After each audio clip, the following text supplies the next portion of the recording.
Today we'll be comparing this art to this art.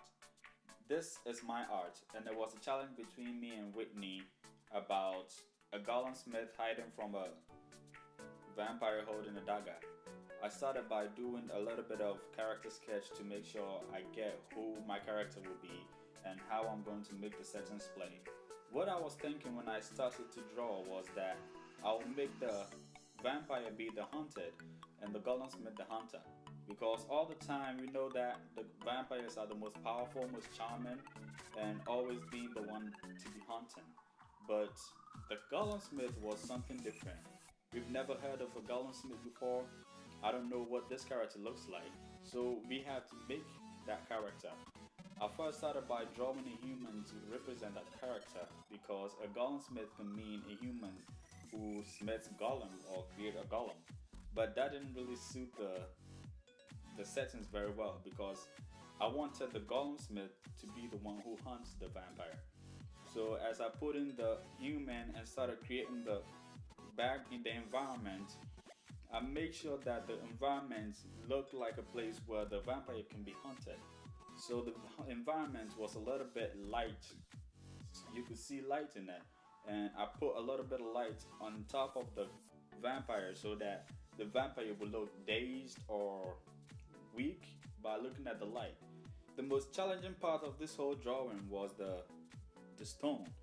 The stone was really hard for me because I was getting familiar with the app that I was using. I drew this on my iPad Air and I used IBIS Painting X. That's a very good program, and I've been doing a little bit of photo manipulations with it on my Instagram. So I thought that this would be perfect to compete with Photoshop. But I think I went a little bit too far, and it's not the same as using Photoshop because Photoshop has a lot of brushes, hard edge, soft edge, and all that edges that you need.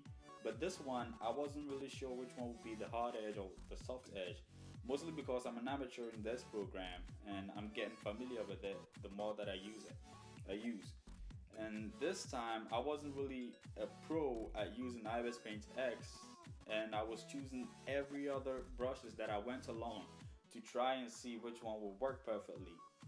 So the grasses didn't look so well and I made it too detailed, and it ruined the whole scene that I wanted to show.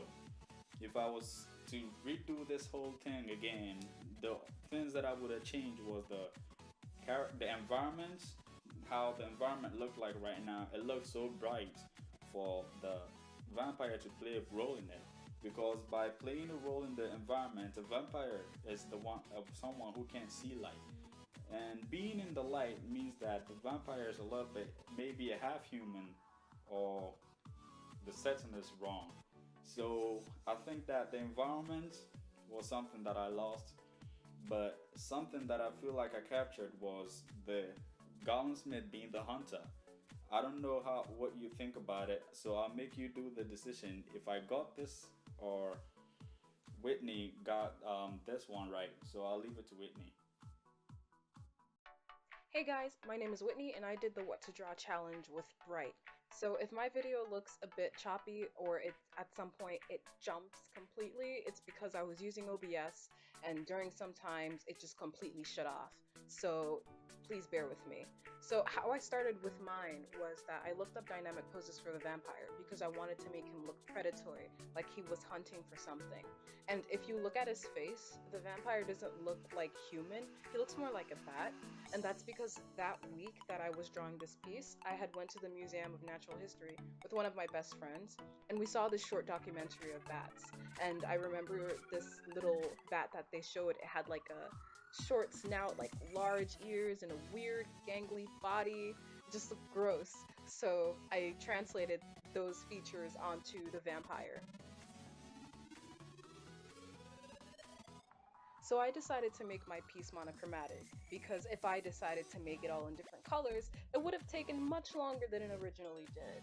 So I chose blue because it had like a nighttime and foresty theme.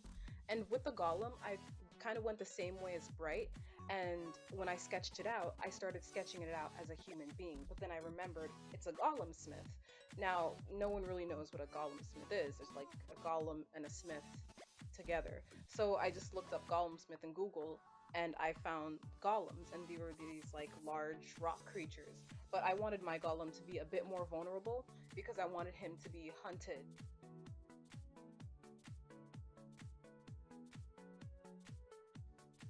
I would say the most difficult thing for me making this piece was the background and trying not to make it one tone.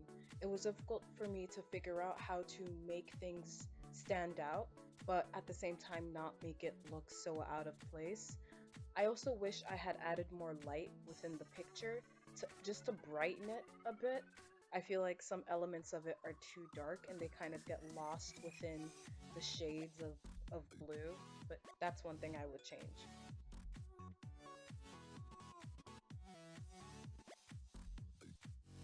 So my voiceover isn't long enough to reach the end of the video, so I'm just going to let Bright sing the rest of the video. Anytime now, man.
it for our drawing challenge. The drawing challenge is a golem smith holding a dagger hiding from a vampire. Let us know down below on who you think painted the idea of this theme. This is going to be our first drawing challenge, and if you'd like to see more of this content, don't forget to like and subscribe so that you don't miss the next episode. Thank you for tuning in, and we see you later in the next episode.